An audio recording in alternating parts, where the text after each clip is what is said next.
Imagine, the sweeping lawns of Windsor Castle shrouded in autumn gold, leaves dancing on a brisk October breeze, and a feeling, almost palpable, that something historic is underway. It's all centered around Prince William, not just the future king, but a man walking deliberately into history. October 2025, and this was no ordinary royal greeting. This was a declaration, a makeover. William, steady and authoritative, welcomed the Crown Prince of Kuwait, His Highness Sheikh Sabah al-Khaled al-Hamid al-Sabah, in what seemed on the surface to be a courteous diplomatic nicety, but to observers taking a close look, it was something much more. An opening night performance as the future architect of the monarchy, played before the critical scrutiny of history itself. Alongside him, as always, Catherine, poised, radiant, and effortlessly serene, radiated the calm strength that is now the heart of the monarchy's emotional core. All in all, they projected a sense of unity that seemed virtually cinematic.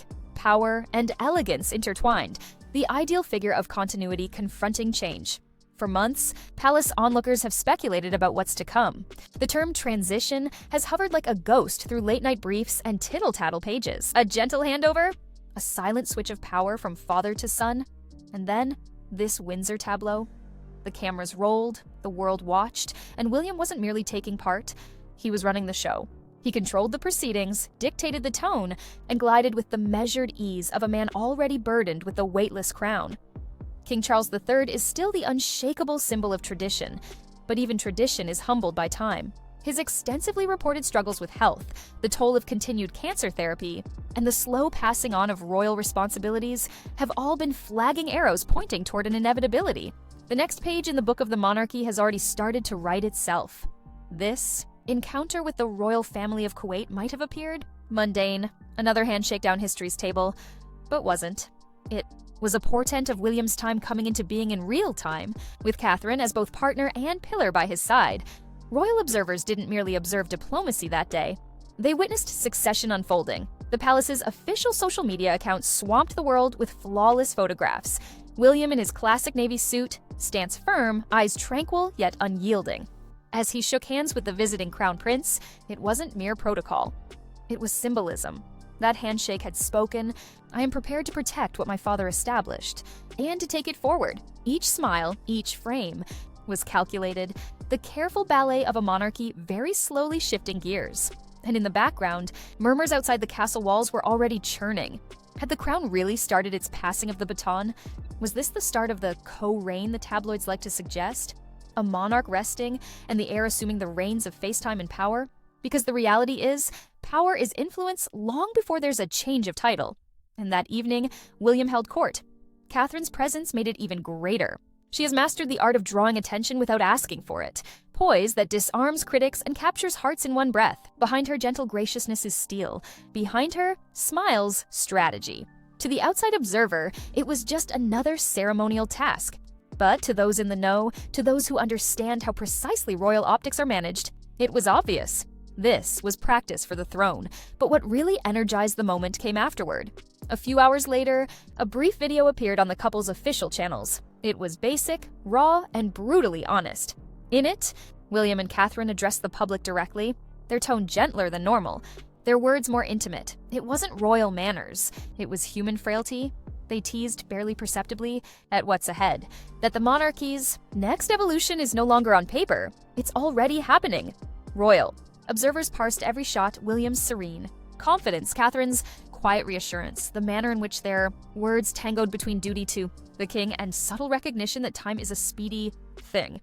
And so should the crown. They were setting the world up quietly, respectfully, for what is coming. This wasn't rebellion, it wasn't impatience, it was inevitability, expressed in movement instead of mandate. King Charles's reign has been characterized by reform, green politics, and understated dignity. But even the most stoic monarch must eventually give way to succession sometime. And that time, Windsor breathed that the baton is being handed down, not in ritual or adversity, but in serenity and gentle deliberation. Recall the coronation of 2023, the day that the world witnessed a lifetime of waiting finally pay off. The pageant dazzled, trumpets, processions, ancient oaths ringing through Westminster Abbey. But beneath the golden glory, onlookers glimpsed something more vulnerable, the hard fact of age, the burden of legacy. the vulnerable requirement to balance pride with preparation. Even so, William's address at the Coronation concert was memorable. He swore fidelity, service, and continuity, not only to his father, but to all the Commonwealth. His tone was humble on the surface, but beneath, you could hear the determination of a man already war-mapping for stewardship. By 2024, when the palace confirmed King Charles's health issues, the whispers grew more urgent. No public declarations, no official theater, just slight changes, William being seen at more state events, Catherine assuming a greater role in royal patronages, the visibility of the younger couple usurping the elder presence. To some, it was caution. To others, prophecy. For even without any official word, the reality has become impossible to deny. The monarchy is already being molded in William's likeness. He is not a revolutionary. He's a reformer with patience. He's learned the lessons of past failures, from scandals, from restraint of emotions, from the pitfalls of overexposure, and is shaping something more flexible, more human, but still dignified. Catherine makes that energy flow effortlessly. She introduces empathy where distance was once introduced by others.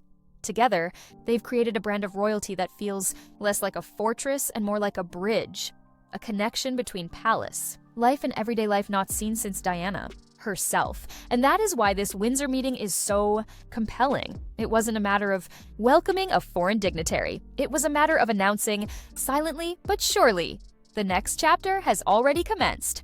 Outside, the autumn wind bore the whispers of change. Inside, beneath centuries-old stone walls, history's script was being rewritten in hushed tones, each bow, each handshake, each calculated smile part of the same symphony. A masterfully composed introduction to a reign still in rehearsal, yet already echoing through the kingdom. And that's why this day is important. Because when William proffered that diplomatic hand, he wasn't merely acting for his father's monarchy. He was showing his own. A crown, by the way, does not pass in an instant. It moves slowly, elegantly. Through moments like these, William and Catherine are no longer merely the future. They are now the present, the steadying influence, helping Britain transition to continuity in a world full of uncertainty. This Windsor moment, combined with that quietly telling video, was no accident. It was choreography. It was succession in motion. As we move deeper into what's happening behind those castle walls, keep in mind, change in the monarchy doesn't come with trumpets. It comes quietly, through diplomacy, through symbolism, through the quiet transfer of weight from one generation to the next. And in that October light, under Windsor's golden trees, the world witnessed what may very well be the beginning of King William's age. Because sometimes the strongest coronations start long before the crown is even put upon.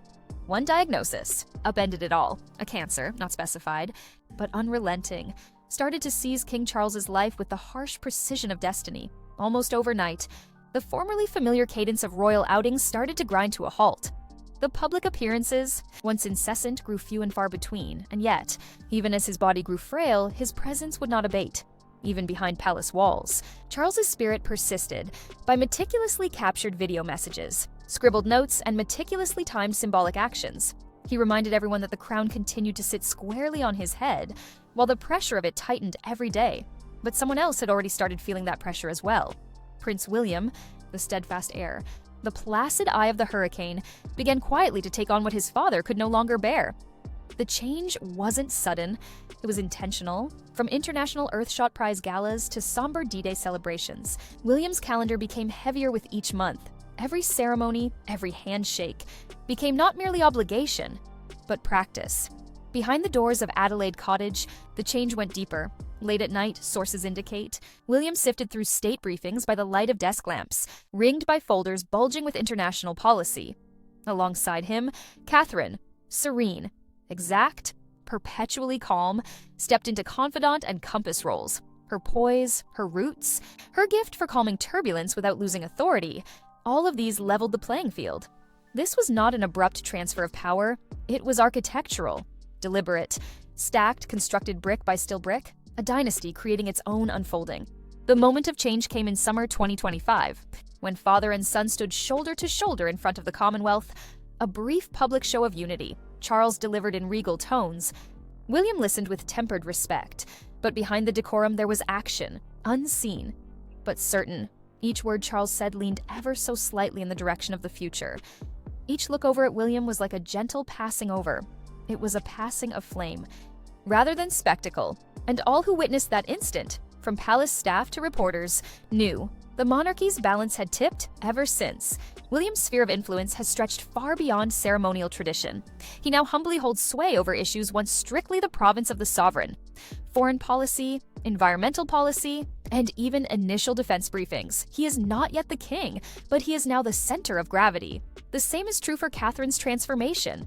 Having been cast in the role of supporting consort, she has evolved into stabilizing soul of the monarchy. Her own battle with cancer in 2024 galvanized not just public sympathy, but personal fortitude. That resilience now runs through all William does. Together, they have emerged as the monarchy's forward guard, Banstau, unsplit front navigating Britain through continuity and change. But what makes this evolution so remarkable is not the politics, it's the humanity behind it. Those close to William describe a man not motivated by ambition, but by duty, and something far more emotional, protectiveness. He has watched his father wage a quiet, noble war against illness and time, and he understands the meaning of legacy in a way he never did before. One former royal courtier put it beautifully. Each of William's handshakes today is filled with the resonance of his father's teachings. Duty without remoteness, leadership without remoteness, rule with heart. And that is what leads us to the Windsor welcome. A day that will be remembered not as another royal photo opportunity, but as a symbolic dress rehearsal for kingship. The setting, Windsor Castle. Golden afternoon light pours over its ancient towers, the air filled with the subdued thrum of destiny. This was no typical autumn morning. It was the instant that the world caught its first glimpse of the monarchy's next move.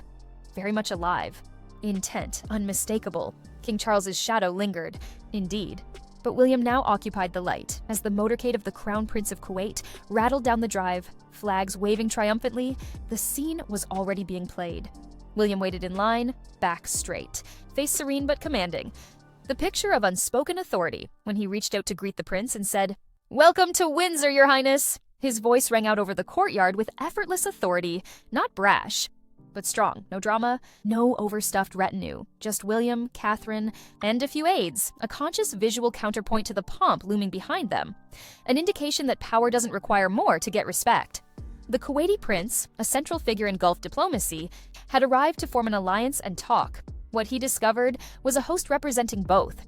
A prince already walking like a king within the staterooms. Protocol went off with perfection, yet the atmosphere was different. This was not ceremonial niceness. It was leadership in action.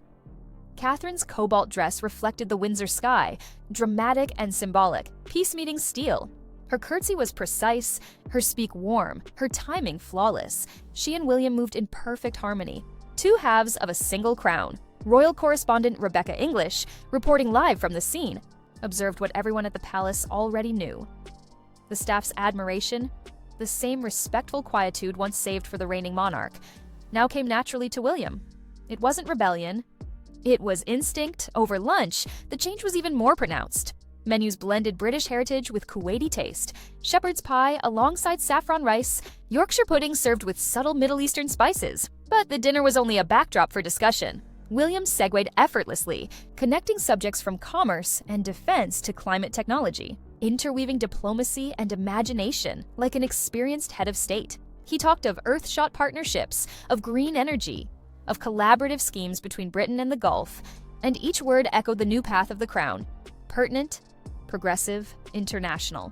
Catherine contributed her voice with poise, adding discreet hues of women's empowerment and learning. Her words, brief, gracious, sincere, transformed courteous conversation into shared understanding. And with that, the next generation of the monarchy had accomplished something politics does not often do, linking through being there. But it was neither the speeches nor the grub that made history that day. It was the tone, the self-conscious simplicity that substituted depth for show. Windsor, with 1,000 years of memory of kings and conquerors, had witnessed it all. But even its venerable walls appeared to sense this was different. This was not a moment of looking back. It was a moment of moving forward. The Crown Prince of Kuwait embodied a world Britain now has to deal with post-Brexit, post-tradition, practical and contemporary. And William, in this brief but telling encounter, demonstrated he knew that perfectly.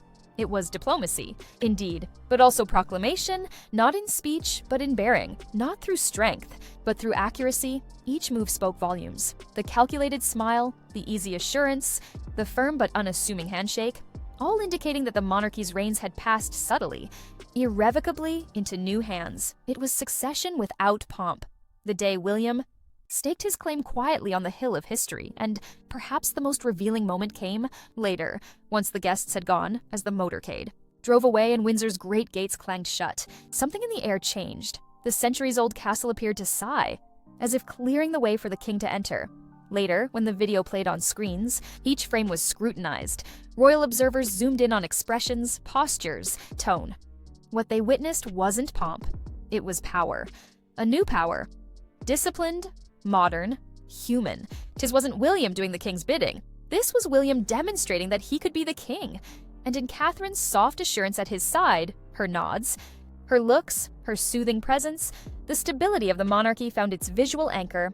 Their chemistry, their rhythm together is what gives the institution life. They represent together what the crown needs to be. Old soul in spirit, but new soul in practice. And behind them, of course, the shadow of Charles's reign looms. Dignified, long-suffering, and deeply admired. But the transition is no longer invisible. It's taking place. Steadily, politely, and unequivocally, each interaction now comes across as part of an overall narrative, a peaceful coronation in motion. And while no fanfare has sounded, no crown has passed, Windsor's walls had already seen the transition. At the close of that afternoon, as gold light ebbed through the castle's stone arches, the symbolism was set. The monarchy hadn't declared its next installment. It had shown it. William, son forged in obligation, tried by years, tempered by compassion, is now leading not from expectation, but from experience. His command no longer requires titles to sanction it. It resides in the manner that he holds himself, unruffled, unstirred, and confident. And as for Catherine, she does not stand behind him, but at his side, a queen in waiting who has already learned the art of sovereignty and silence. Together, they are writing the crown's next chapter, one that blends legacy with progress, dignity with connection. So when we speak of Windsor in the fall of 2025, recall, it wasn't merely a royal encounter. It was the monarchy rehearsing, a preview of the unavoidable, the future knocking. Softly but insistently, until the doors of history open. And as morning dawned on those ancient towers that day, perhaps even the stones of Windsor breathed what the world now knows in full. The future isn't coming anymore. It has arrived.